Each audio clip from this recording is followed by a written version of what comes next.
1년 중에서 가장 날씨가 좋은 그런 한 주 또 그런 시간들을 보내고 있습니다. 하나님께서 이 캐나다, 특히 토론토에 살고 있는 저희들에겐 큰 선물이고 또 기쁨입니다. 여러분, 이 가을에 또 이 아름다운 계절에 여러분들의 마음과 심령이 더욱 풍성해지기를 주님의 이름으로 축복합니다. 미국의 유명한 농구 선수 하면 여러분 누가 생각이 나십니까? 마이클 조단이, 미국에는 태권도장이 많이 있잖아요. 하루는 그 유명하다라고 한 태권도장을 방문을 해서 이렇게 묻습니다. 여기서 누가 제일 태권도를 잘합니까? 그랬더니 검은 띠를 메고 있는 태권도 사범이 마이클 조단에게 와서, 내가 태권도 9단이요. 당신은 누구요? 나는 조단이요. 이렇게 얘기를 했다고 합니다. 일십, 백, 천, 만, 십만, 백만. 조면 공이 몇 개가 붙는지 모르겠지만 태권도는 9가 제일 높은 단이지만 마이클이 자기는 조단이라고 얘기했더니 이 태권도 사범이 슬그머니 들어갔다라는 우스갯소리를 한번 듣고, 아무 상관이 없죠. 마이클 조단이랑 태권도 9단이랑 단으로 끝나는 말뿐이지 아무 상관도 없는 그런 이야기입니다. 우스갯소리로 제가 오늘 말씀을 시작한 것은, 오늘 우리가 요한계시록에 대한 말씀을 잠깐 살펴보려고 합니다. 상 주시는 하나님.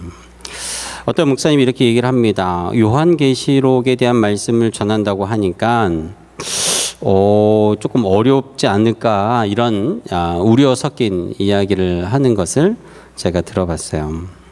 근데 요한계시록에 있는 말씀은 저희가 어렵거나 또 뭐 비밀에 감춰져 있는, 그리고 어느 특정한 사람들만 하는 그러한 말씀이 아니라, 창세기를 우리에게 하나님께서 이 성경을 열어주셨던 것처럼 요한계시록의 말씀을 통해서 그 하나님의 뜻과 그 마음을 다 마지막에 담아서 저희들에게 주신 말씀이 바로 이 요한계시록의 말씀입니다.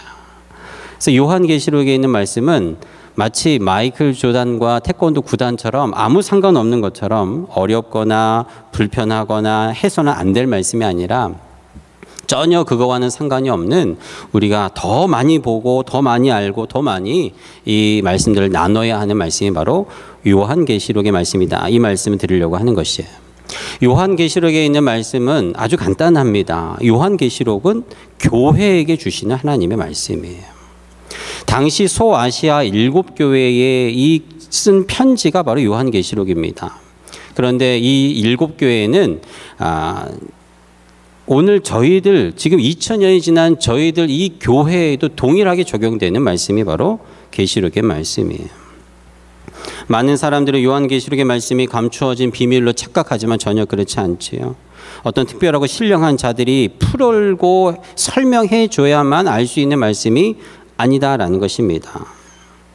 평신도는 물론이고 목회자들도 이 말씀 전하는 것을 꺼려하고 했던 이유가 있긴 합니다. 그동안에 이 계시록의 말씀을 마치 어려운 말씀이고 감추어진 말씀이고, 이 말씀을 마치 비밀의 말씀으로 이야기하고 설교했던 일들이 있었기 때문이죠. 그러나 전혀 그렇지 않다라는 것입니다.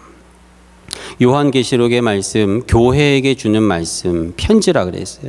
오늘 우리 교회에게도 주는 하나님의 말씀입니다. 더불어서 더 중요한 것은 요한계시록의 말씀은 심판의 메시지가 아니라 하나님께서 심판을 통해서 우리에게 상 주시기 위해서 주신 말씀이에요. 할렐루야. 그래서 오늘 설교의 제목이 상 주시는 하나님입니다. 오늘도 예배를 드리면서 우리가 사도신경을 암송하고 하나님 앞에 기도를 드리잖아요. 또 주기도문을 외우면서 하나님 앞에 기도를 드려요. 형식적으로 외우는 그런 기도문이요 예배인 것처럼 부르지만 이런 생각이 듭니다. 우리가 부지간에, 우리가 정말 나중에 우리의 삶을 다하고 우리 육신의 생각과 기억이 다 멈추고 아무것도 생각이 나지 않는 그 무의식 속에 들어갔을 때, 우리가 한평생 외웠던 이 기도문이, 한평생 암송했던 하나님의 말씀이 내 무의식까지도 지배해서 하나님 앞에 믿음의 고백을 하는 순간이 올 것이다. 우리 평소에 우리의 생활의 신앙의 습관들이 내 심령과 내 무의식을 붙들어서 내 평생에 하나님의 뜻 가운데 하나님의 나라로 우리의 삶을 이끌어 가실 줄로 믿는 것입니다.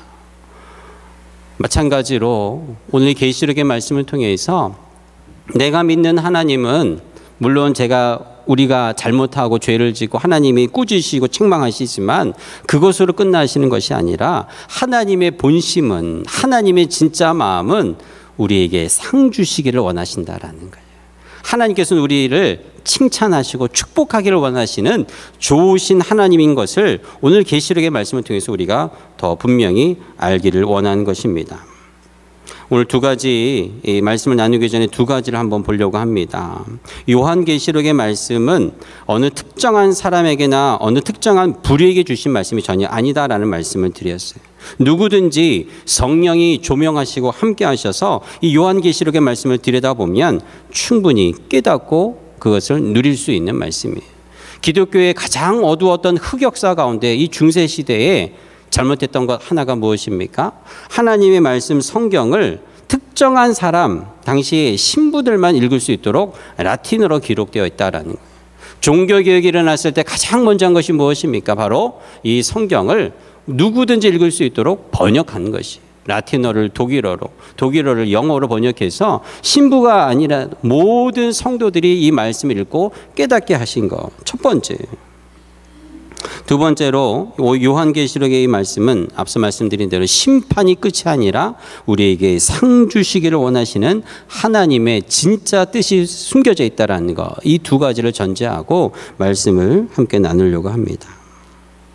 당시에 소아시아에 있는 많은 교회들 가운데 7개 교회를 대표적으로 선정해서 쓴 요한계시록, 에베소 교회, 서머나 교회, 버가모 교회, 두아디라, 사대, 빌라델비아, 라오디아 교회, 이렇게 7개 교회입니다. 오늘 우리가 읽었던 본문의 말씀은 7번째 마지막 라오디게아 교회에 대한 말씀이에요.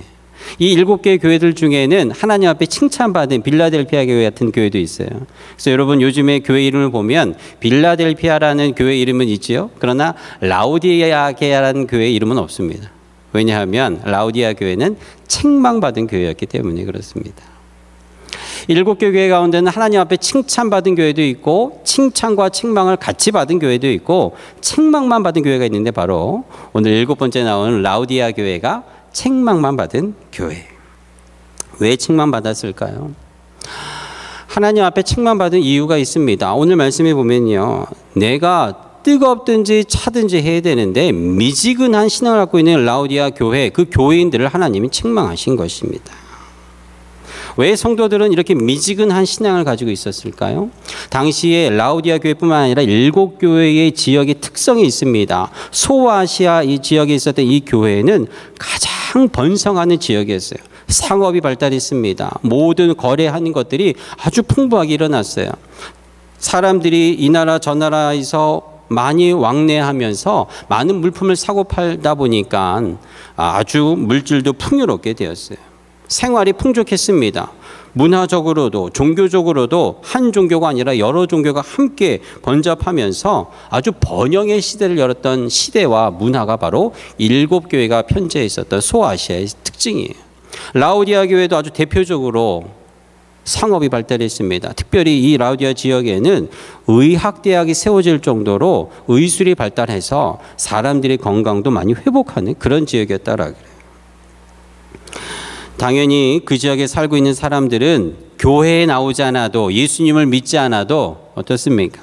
전혀 삶에 불편함이 없습니다. 오히려 예수 믿는다라는 것이, 교회 다니고 신앙생활 한다라는 것이 대단한 결단이 없으면 어려웠던 시대였다라는 거예요. 지금의 우리 시대를 한번 비교해 보면 별반 다름이 없죠. 지금도 우리는 교회와 예배하고 신앙생활하는 것 자체가 아주 여러분들의 믿음과 신앙의 결단이 있어야만 하는 것입니다. 이 아름다운 계절에 정말 좋은 시기에 산과 들로 가기 얼마나 좋은 시기입니까? 황금과도 같은 이 주말에, 주일에 주님의 전에 나와 예배하는 것. 큰 교회 오전에 일찍 예배드리고 남은 오후 시간에 자유시간을 가질 수 있는 그러한 분들도 많지만, 저희들과 같이 이렇게 오후 예배 드리는 분들은 어떻습니까? 오전에도 오후에도 이 주일에 온전히 묶여있는 주일을 우리는 보내요. 그럼에도 우리는 이 시간을 소중히 여기고 귀히 하나님 앞에 나와 예배 드리는 우리의 신앙을 하나님이 기뻐하십니다. 그러나 라오디아 교회는 이 미지근한 신앙으로 하나님 앞에 책망을 받는 거예요. 당시에 이 교회들이 하나님 앞에 책망받을 일들이 이렇게 많이 있었습니다.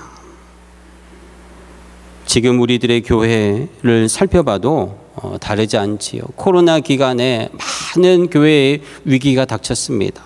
한국의 아주 큰 교단에는 1년에 무려 4,000개의 교회가 사라졌다라.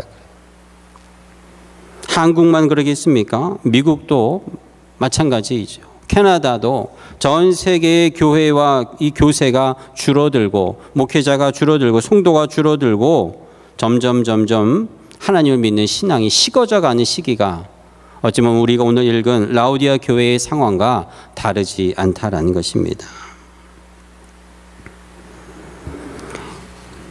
이 교회의 현실을 우리가 들여다보고 과연 하나님께서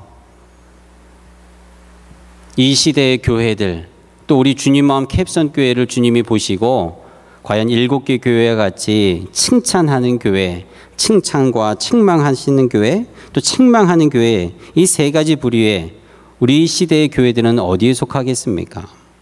우리 교회는 이 세 부류의 교회 중에 어디에 속할까요? 많은 교회들이 하나님 앞에 칭찬도 받겠지만 책망받을 일도 있을 것입니다. 저희 교회도 마찬가지지요. 하나님 앞에 이 가장 책망받던 라오디아 교회를 우리가 거울 삼아 우리 마음과 우리 신앙에, 우리 교회에 미지근한 신앙은 없는지, 주님 앞에 온전한 마음으로 나가지 않았던 우리의 신앙의 모습은 없는지 살펴보는 그런 기회가 되기를 축복합니다.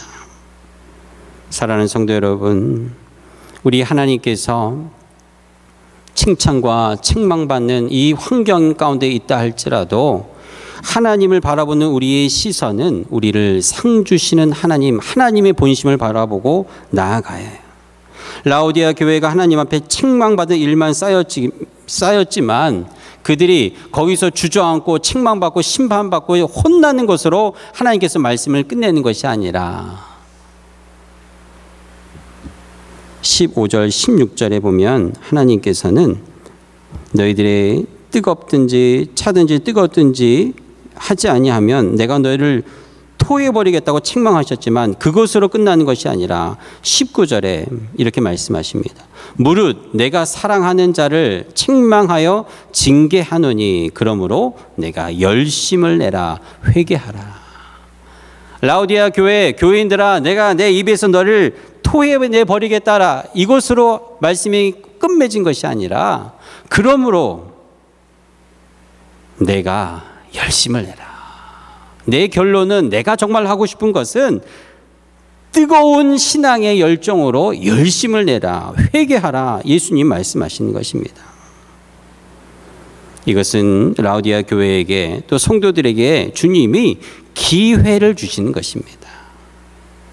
20절 말씀을 함께 볼까요? 볼지어다 내가 문 밖에 서서 두드리노니 누구든지 내 음성을 듣고 문을 열면 내가 그에게로 들어가 그와 더불어 먹고 그는 나와 더불어 먹으리라.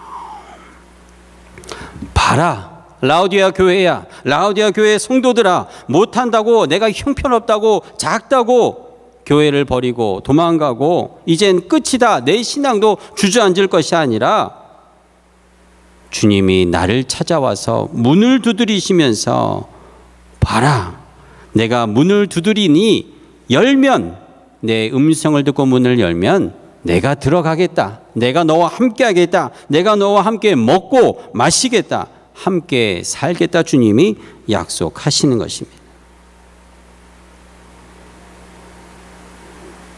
주님이 가장 기뻐하지 아니하는 것이 있다면 알아서 포기하는 것일 것입니다.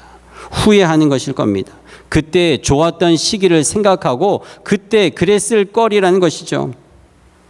지옥에 가면 가장 유행하는 말이 뭐뭐 했을 거리라는 말이라고 합니다. 예수님 잘 믿을 걸, 그때 좀 더 많이 사랑해 줄 걸, 나를 미워하고 내가 싫어했던 그 사람을 용서해 줄 걸, 옆집에 있는 사람이 나에게 전도할 때 그 전도를 받아들일 걸, 이런 껄껄로 시작하는 사람들이 그 지옥에는 가득했다라 그래요. 지금 우리는 이곳에 살면서도 그런 얘기를 많이 하지요. 그때 참 그랬으면 좋았을 걸, 그때 그랬으면 어땠을 거라는 이 껄껄 얘기를 많이 합니다. 그러나 지나간 모든 것들이 다시 돌아오지 않습니다.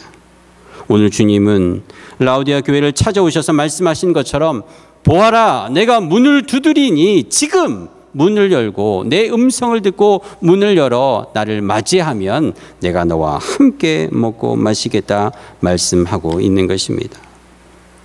책망받는 라우디아 교회는 주님이 주시는 이 기회를 귀히 여기고 받아들일 때 하나님의 상주심을 온전히 누리게 되는 것입니다. 사랑하는 성도 여러분, 오늘 이 시간에도 주님이 우리 교회를 오시고 우리 여러분들의 마음에 노크하십니다. 문을 두드리십니다. 내 안에 내가 그동안 뜨겁지 않았던 내 미지근한 신앙을 주님 앞에 회개하고 주님 앞에 열심을 내어 다시 한번 주님이 주신 기회를 붙들겠습니다. 내 남은 인생을 하나님 앞에 온전히 불태우겠다라는 고백이 있기를 주님이 원하고 있는 것입니다. 주님이 주신 이 기회를 붙드는 자들에게는 하나님의 준비하신 상이 반드시 있는 것이. 오늘 21절에 약속하십니다. 이기는 그에게는, 기회를 받는 그들에게는, 문을 연 그들에게는 내가 내 보좌에 함께 앉아 먹고 마실 것이다. 내가 아버지 옆에 앉은 이것과 같이 너희들도 함께 앉겠다 말씀하시는 것이. 쉬운 성경에는요, 이 21절을 이렇게 표현합니다. 내가 승리한 후 내 아버지의 보좌 곁에 앉은 것처럼 승리하는 자는, 기회를 받아들인 자는, 회개한 자들은, 내 음성을 듣고 문을 연 자들은 내 보좌 곁에 앉게 될 것이다. 승리한 자들만이 앉게 되는 그 자리, 그 식탁에 주님과 함께 앉아서 먹고 마시게 되는 것입니다. 사랑하는 성도 여러분, 우리가 살아가는 이 땅의 삶은 정말 잠깐입니다. 지나고 나면 언제 우리가 이 시기 세월을 살았는지 기억조차 나지 않을 정도로 아주 빨리빨리 지나가는 잠깐의 시간이에요. 그러나 우리가 주님 만나는 그 순간부터, 하나님 나라 올라가는 그 순간부터는 영원의 삶이 펼쳐지는 것이에요. 잠시 잠깐 우리가 사는 이 땅에서의 하루 3번 식탁에 앉아서 우리 가족들과 우리 사랑하는 사람들과 함께 식사하지만 그 시간은, 그 순간은 잠깐이지만 주님의 나라에서는 영원토록 하나님의 식탁에서 먹고 마실 것입니다. 영원히 하나님의 보좌에 우리가 함께 앉아 주님과 함께 먹고 마시는 그 기쁨과 축복을 여러분들이 누리게 되는 것입니다. 오늘 이 자리에 앉아 계신 저와 여러분들, 하나님의 상이 기다리고 있습니다. 할렐루야. 여러분들, 하나님의 상이 기다리고 있어요. 하나님의 식탁이 그 여러분의 자리가 보존되고 예약되어 있습니다. 주님 부르시는 그때에 영원히 주님과 함께 그 식탁에서 먹고 마시며 누리게 되는 저와 여러분이 될 줄로 믿습니다. 마지막으로 오늘 주님이 이 7교회를 붙들고 계세요. 칭찬받는 교회만 하나님 붙들고 계시다고 하지 않으십니다. 책망받는 교회도 예수님이 붙들고 계세요. 요한계시록 1장입니다. 16절에요. 그분은 오른손에 7뼈를 쥐고 계셨으며 양쪽으로 날이선 날카로운 칼이 그분의 입에서 나와 있었습니다. 17절입니다. 그분은 내게 오른손을 얹으시며 말씀하셨습니다. 두려워하지 마라. 나는 처음과 마지막 알파와 오메가다. 예수님 말씀하십니다. 예수님께서 요한을 반모섬에서 부르시고 이 환상을 열어 이 7교회에게 주실 편지를 예언할 수 있도록 펼쳐주실 때 보여주셨던 말씀이에요. 7 촛대와 7 별, 7 교회를 상징하지요. 그리고 주의 사자를 상징하는 이 촛대와 별을 예수님이 움켜쥐고 있습니다. 이것을 보고 두려워 떠는 이 요한을 예수님께서 오른손을 얹으시며 두려워하지 말라라는 이 말씀을 보면서 여러분 깨달아야 해요. 우리 주님은 칭찬받는 교회만 사랑하시고 붙들고 상 주시는 것이 아니라 책망받는 라우디아 교회도 여전히 예수님이 붙들고 계시다라는 거예요. 요한계시록의 말씀을 보면서 우리가 정말 감격하고 감사하는 것은 하나님의 심판과 책망으로 가득하고 징계가 가득한 이 세상의 종말을 이야기하는 말씀이 아니라 하나님 앞에 미지근한 신앙을 가지고 있다 할지라도 열심을 내지 아니하고 회개하지 않는다 할지라도 주님은 여전히 이 시대의 교회를 붙들고 계시고 주의 사자들을, 주의 성도들을 주의 오른손으로 붙들고 계심을 믿는 것입니다. 사랑하는 성도 여러분, 우리의 육신이 어렵고 힘들고 우리의 믿음과 신앙이 연약하고 미지근하다 할지라도 주님이 우리에게 기회를 주시고 두드릴 때 우리가 반응하며 회개하고 주님 앞에 나아가면 하나님은 반드시 우리에게 상을 주시고 주의 식탁에 우리를 앉게 하실 것입니다. 그리고 우리가 더욱더 감사한 것은 주님이 우리 교회를 붙들고 계신, 주님이 여러분들을 붙들고 계신, 주님이 여러분들을 절대로 놓지 아니하신다는 것을 이 말씀을 통해서 확신하신 것입니다. 이것이 성경의 마지막을 닫는 이 계시록에 있다라는 것은 변함없는, 이제 끊임없는 하나님의 완전한 약속인 것을 우리에게 가르쳐 주십니다. 사랑하는 성도 여러분, 성도의 삶이 가끔 시험에 들기도 하고 돌부리에 걸려 넘어질 뻔하지만 아주 엎드러지지 않는 것은 주님의 오른손이 여러분들을 붙들고 있음을 믿는 것입니다. 사랑하는 성도 여러분, 지금도 여전히 우리에게 말씀하시는 하나님, 오늘 우리가 읽었던 마지막 22절에 성령이 교회들에게 하시는 이 말씀, 귀 있는 자는 들을지어다 말씀하시는 이 말씀을 우리가 마음에 새기고 오늘도 내일도 영원토록 우리 귀에 속삭이시며 말씀하실 그 주님을 신뢰만 나아가는 새로운 한 주가 되기를 주의 이름으로 축복합니다. 새로운 한 달이 되기를 주의 이름으로 축복합니다. 함께 기도하겠습니다.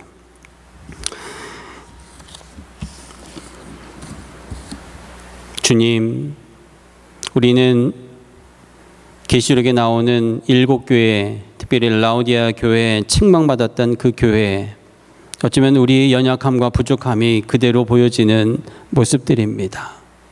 그럼에도 여전히 주님께서 그 교회를 붙들고 계신 것처럼 오늘도 우리 교회를 붙드시고 사랑하는 우리 성도들의 삶을 붙들고 계심을 믿습니다.